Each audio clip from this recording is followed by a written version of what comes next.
Welcome to the Learning Pines YouTube. We hope this video helps. You start by opening SoundCloud, app or browser, then sign in.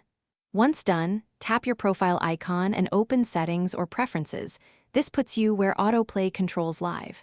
Make sure to use the same account and device where autoplay happens, because mobile and desktop settings can differ. If you're in a browser, use the desktop view to see full options.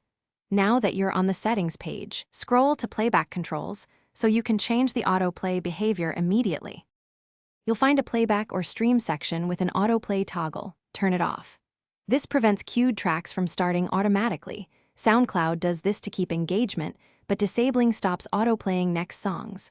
Once you flip the switch, restart the app or refresh the browser tab to ensure the setting is applied across sessions.